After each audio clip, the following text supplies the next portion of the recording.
Please stand in body or spirit for our next hymn, which is number 144, God Give Me Time.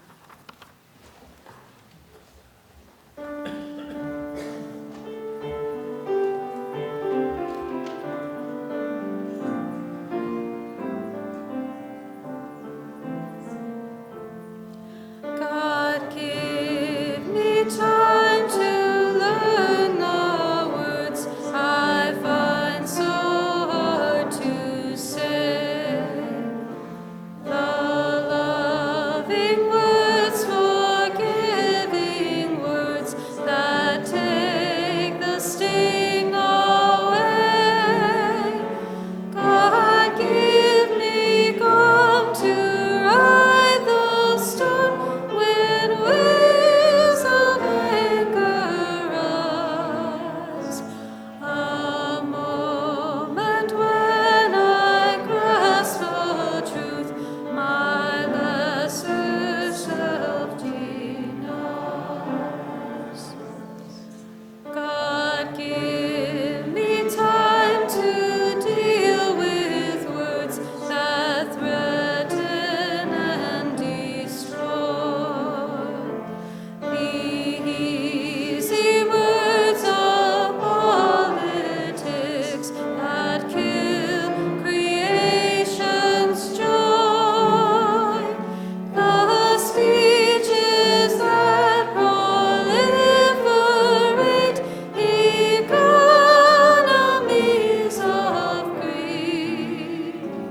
The thieves of children's heritage, the poison in the sea. God give me time to meet your word, transforming as I go. My little world, my larger world, by all I do and know, encountering in others' faith the wisdom and the grace that Jesus Christ was born to bring and gave a human face. Please be seated.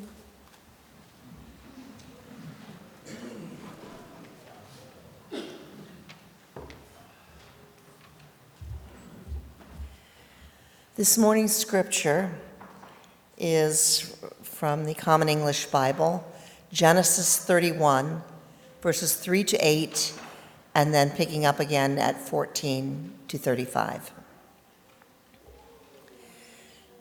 Then the Lord said to Jacob, "Go back to the land of your ancestors and to your relatives, and I will be with you." So Jacob sent for Rachel and Leah and summoned them to the field where his flock was. He said to them, "I am aware that your father no longer likes me as much as he used to. But my father's God has been with me. You know that I've worked hard for your father, as hard as I could. But your father cheated me and changed my payment 10 times. Yet God didn't let him harm me. If he said, 'The speckled ones will be your payment,' the whole flock gave birth to speckled young. And if he said, 'The striped ones will be your payment,' the whole flock gave birth to striped young." Rachel and Leah answered him, "Is there any share or inheritance left for us in our father's household? Doesn't he think of us as foreigners since he sold us and has even used up the payment he received for us? All of the wealth God took from our father belongs to us and our children. Now, do everything God told you to do."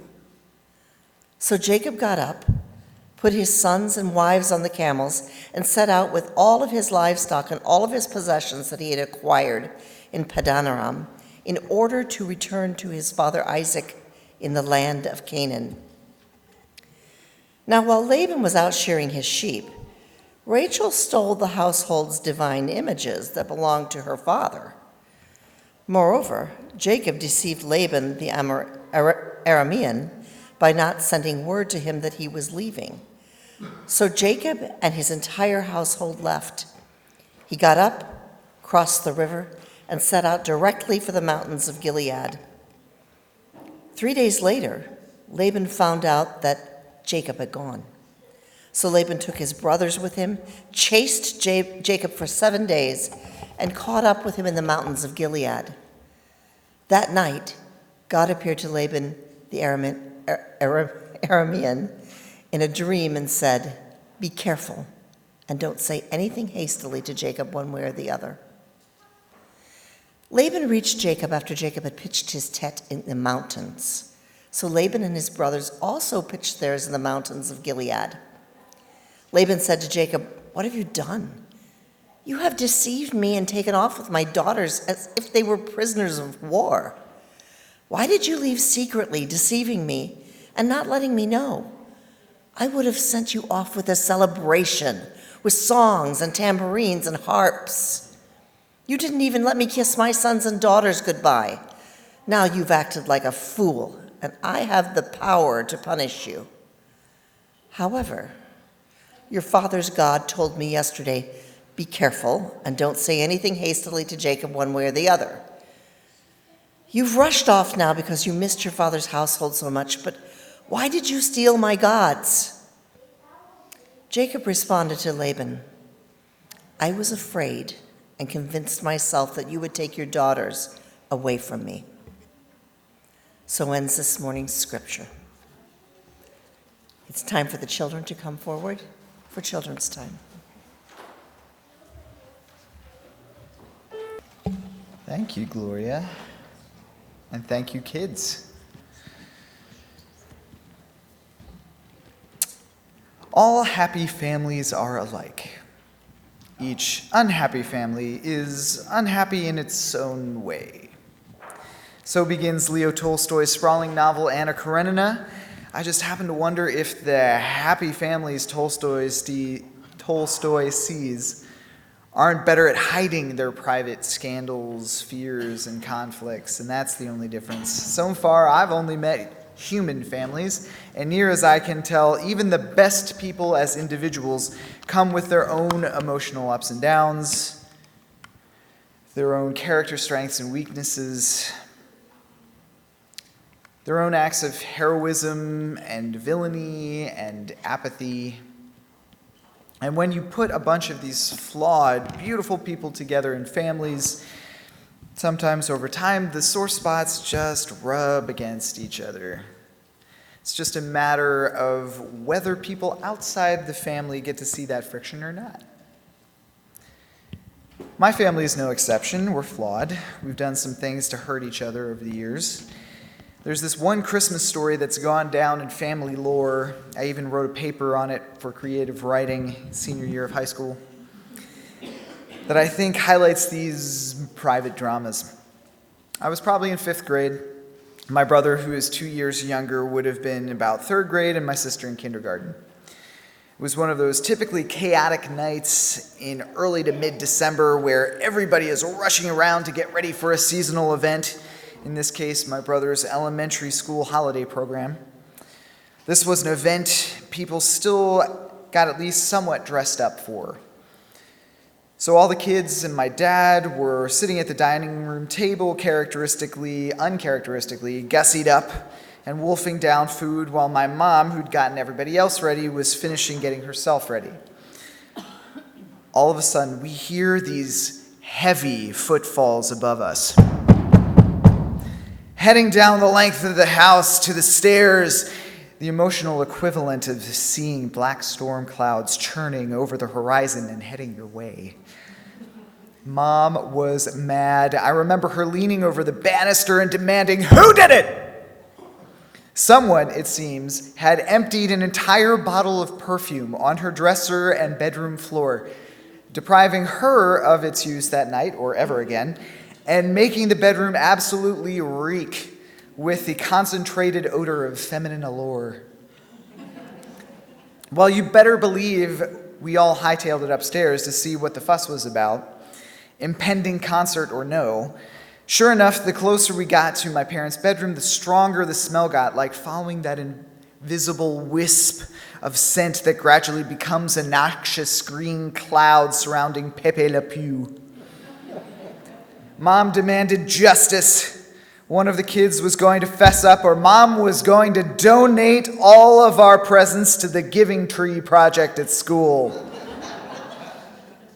Still unmoved to take her full wrath, the culprit stayed silent, and we all traipsed back downstairs and headed out to the concert, glumly or filled with rage as the case may be, just as my grandmother arrived and caught up on the situation.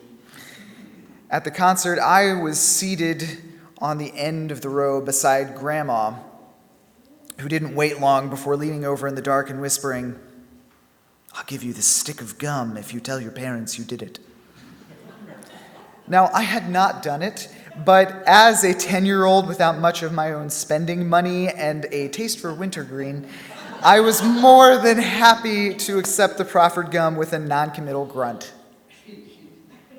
A little bit later, there came another psst from Grandma, and another, "If you tell your parents you did it, I'll give you this stick of gum." I have no idea how large a wad of gum I ended up holding that night, but I was increasingly annoyed. Not only was I upset that Grandma assumed that I was the culprit, but that she thought I could be so easily bought. Well, seemingly as soon as the concert ended, my parents, I guess, had not been paying attention much to the service and were trying to figure out what to do instead.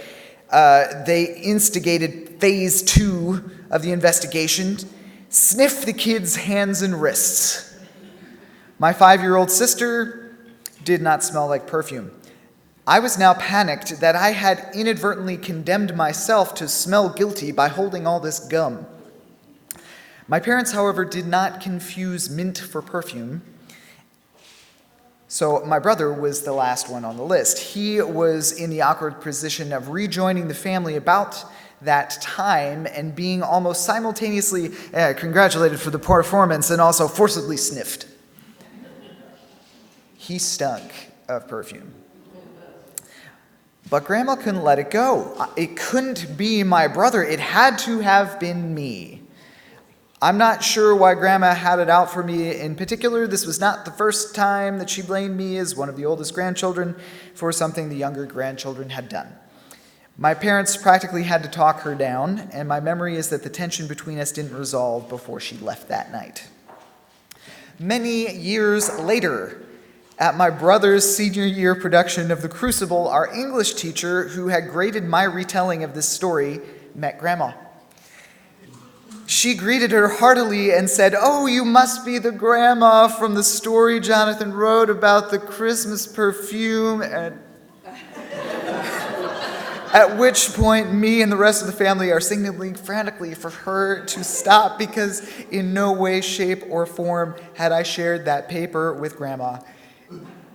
Even if my immediate family could laugh about the incident, Grandma could not have. She was not the sort of person you poked fun at. She was very image conscious and wanted to project an air of respectability at all times. Everything had to be perfect for Grandma, including her family. And if you weren't perfect, well, ship up or shape out. Shape up or ship out. How about that?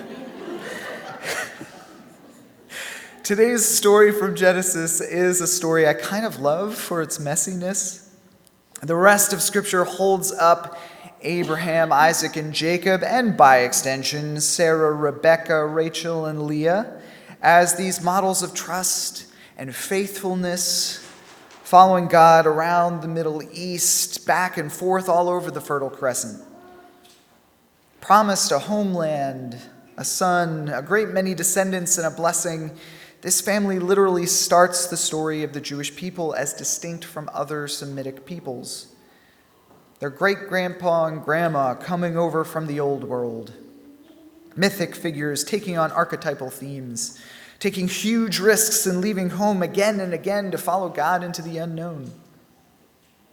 And also, they are deeply unhappy in their own way.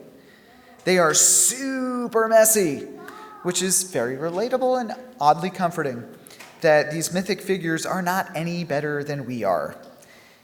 Abraham plays the coward as often as the hero. Sarah and Abraham try to make God's promise of a son come true using the Bronze Age fertility technique. Have a husband knock up the maid and let the wife adopt the child. Isaac has lifelong PTSD from his dad dragging him up a mountain and nearly sacrificing him. Then he plays favorites with his twin boys, and the younger twin Jacob becomes a conniving little brat who tricks both his brother and father into giving him the family inheritance before running away for his life.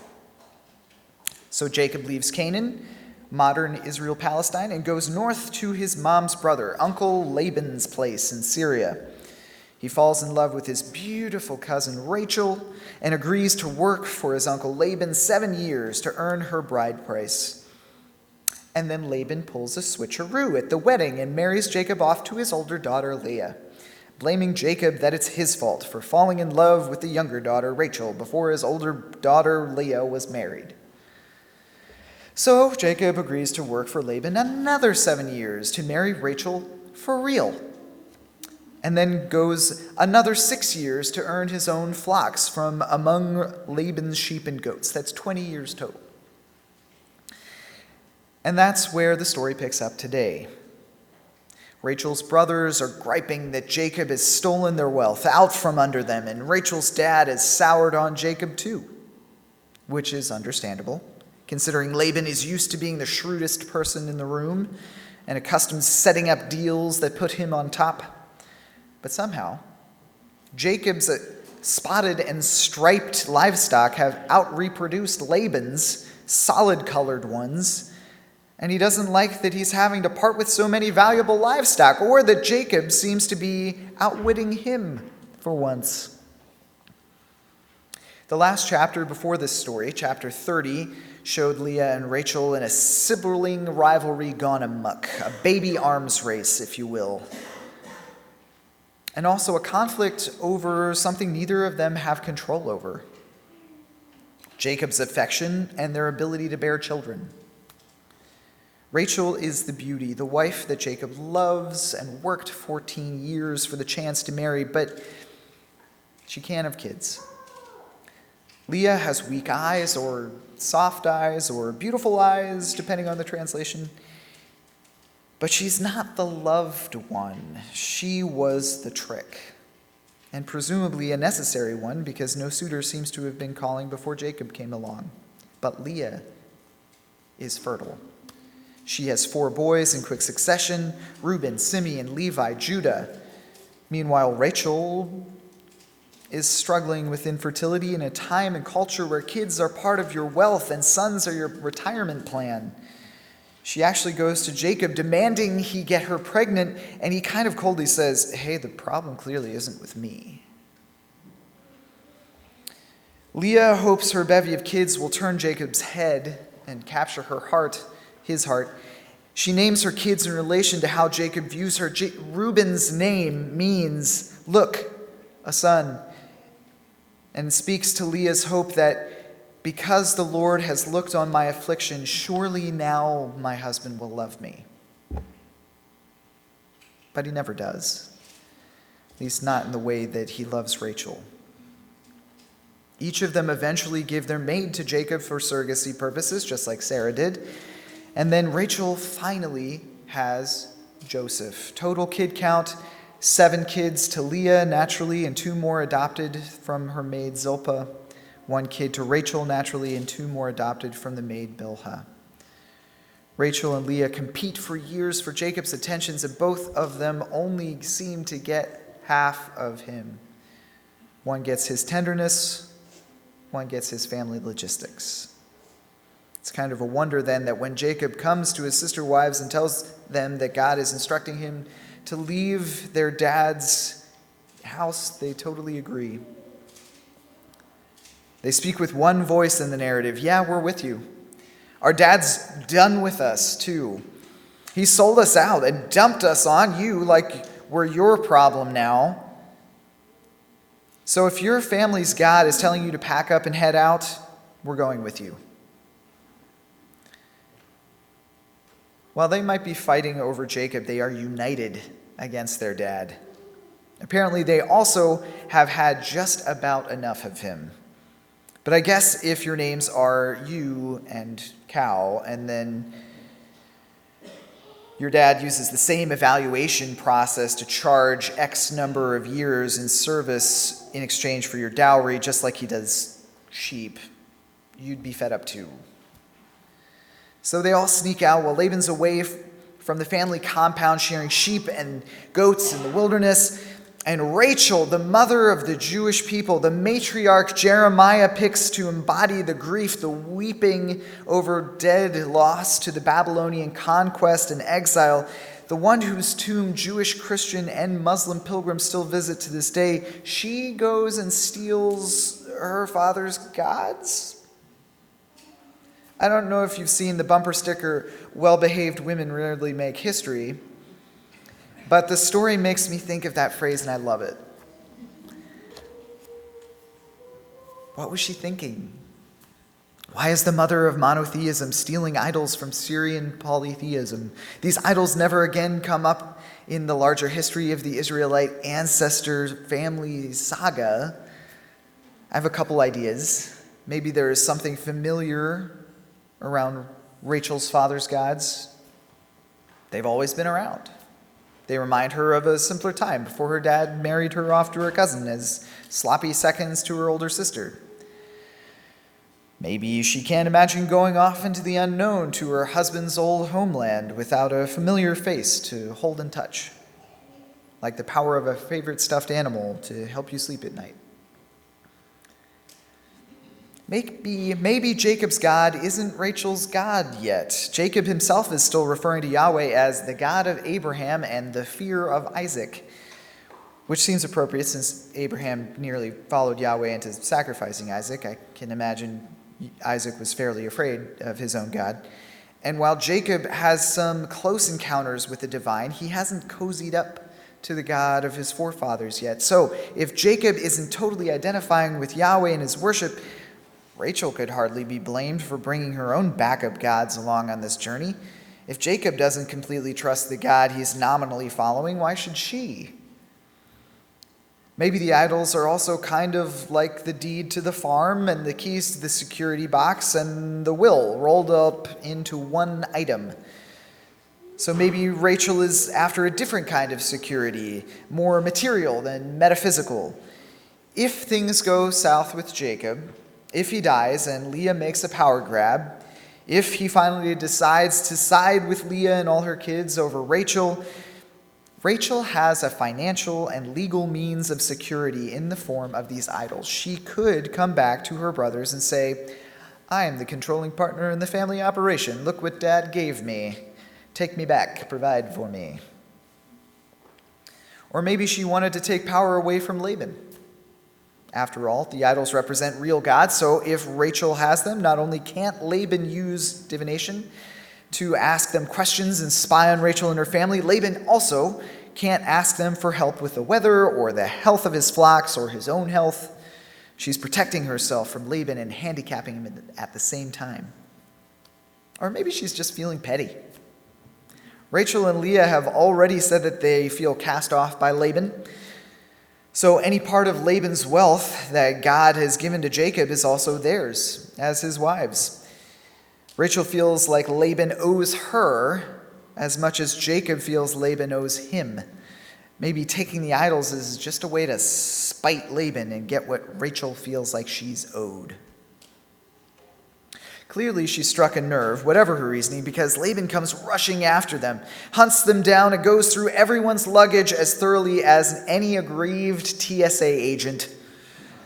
Like so many of us, she knows exactly how to push her dad's buttons, where to hit him where it hurts the most.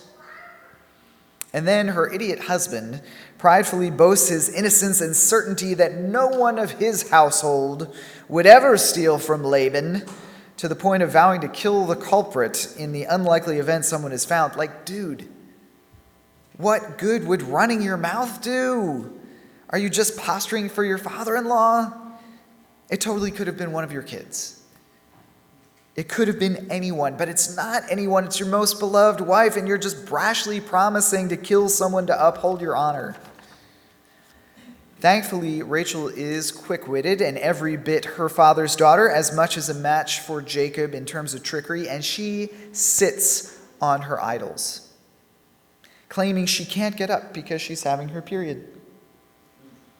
The joke still works now. Whether it should or not is another matter, but I can picture any number of scenes where a female protagonist in a pinch raises the specter of menstruation, and even if she's all nerves, the man she's trying to outwit, escape, or otherwise manipulate outdoes her in his attempt to get away, becoming instantly flustered and stammering and practically falling over himself to get away. Laban hears it's his daughter's time of the month and just marches right around and eats a big piece of humble pie for accusing Jacob of taking possession he can't find. What I want us to think about is both the slow burn that got us to this point of family theft and also the quick escalation. Rachel has been mistreated by Laban. She was tricked as much as Jacob was on his first wedding night. Did they have to tie her up somewhere to keep her from spoiling the deceitful bride switch? I can't believe that this woman would have taken her replacement in the ceremony without complaint. I can imagine Leah maybe going along with the scheme, excited to have a husband. But Rachel? No way, she blithely sat by while her sister stood in her place and married her beloved. And then she watches her dad's eyes light up about getting another 7 years of labor out of this guy. And then her dad pulls this stunt with the sheep where he takes off the sheep of all the colors and variations, claiming that it's just the new ones that will be born, that Jacob gets to keep. And anyway, it's a whole thing. While it turns out well for Jacob, nevertheless, Laban shows a complete disregard for her well-being as Jacob's wife and for her future of her children, adopted or not. She's been mad at Laban for a while, and maybe she didn't say or do anything about it, or maybe she did and was just powerless in the system. But now, given a taste of freedom, she escalates things quickly. She takes revenge, and she holds on to that claim for dear life, literally. What do we take away from such a desperate situation in deeply scarred family that lies and cheats and steals from one another? Maybe first and foremost, we take Rachel and Jacob and the other ancestors off their pedestals. Yes, Jacob is on his journey, and he will find a sort of peace as soon as he wrestles with God and himself. The night before he meets Esau and asks forgiveness and unexpectedly gets it. Yes, Rachel and Leah's children will have a reconciliation with Joseph, Rachel's son, and Leah's children together will forgive each other in Egypt. But there's a lot of family squabbles yet to happen. Favoritism and violence and murder and bitterness. And Rachel herself dies after giving birth to Benjamin, with some of her last words being to name him son of my sorrow. Much as we might want to, we cannot wrap up this family with a nice bow. They were deeply complicated, imperfect people. And also, they are the forebearers of our faith. They did step out from their homes again and again to follow God and trusted in the long term in God's provision, protection, and promise. Even if they trusted in material wealth or social security or augmented their worship of Yahweh with some additional help from other gods, they do show us, even in this story, the bold path of stepping out again in faith that God can bring about a better world than the one we're living in. Rachel chooses to co-sign the plan to leave her father's shepherd compound and return with Jacob to his family's lands in Canaan. A long journey, back to a place where she knows her husband has major beef with his brother. Maybe she applauded Jacob's willingness to do a hard thing. Maybe she hoped that his efforts with his brother would inspire her to build a better relationship with Leah. Maybe she just felt called to step out on her own 2 feet from under the overbearing will of her father and his manipulating ways. We don't know. Maybe you have a difficult relationship with a family member that's really stressing you out. Maybe you can see that you're on a slow burn collision course to major family conflict. Maybe you're feeling the pull to step out into something new and need permission from your spouse or your friends or someone to do so. Or maybe you're just looking for confirmation that they'll step out with you onto that journey. Maybe you're in a tough spot where you're unappreciated and don't feel like you have a future. Maybe you're in need of some quick thinking. Whatever aspect of Rachel's story this morning is speaking to you, I hope that you can see the Spirit of God winding through this messy family, calling them out, promising to be with them through whatever. But how could God do otherwise? Perfect people don't exist. People are messy. And I appreciate that Genesis doesn't try to scrub that messiness away. Through generations of oral storytellers, despite various editors with different concerns taking a pass at these written stories, they left the messiness alone. They left this story of Rachel stealing her father's gods intact. These spiritual ancestors remain human, not glorified perfections for us to emulate or fail trying to emulate, because they believed that it's not in our cultivated perfectionism that God works, but rather it's through our real emotions, real experiences, real life that God can work out real growth and perhaps real healing. And maybe we can believe that too. Maybe we too can show our messiness to God and each other, and by so doing, find that God continues to work in and through and despite us as real people who found real growth and healing.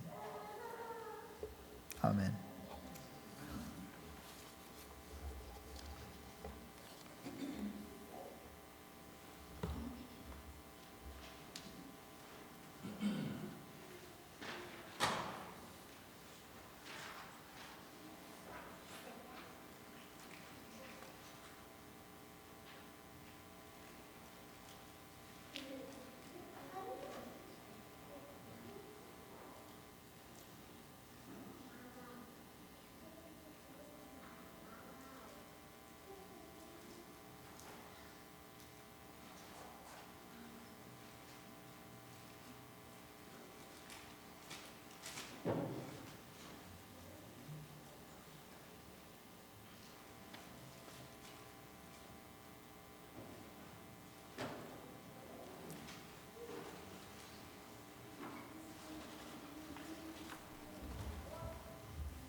Our hymn of response is number 553, How Many Times We Start Again.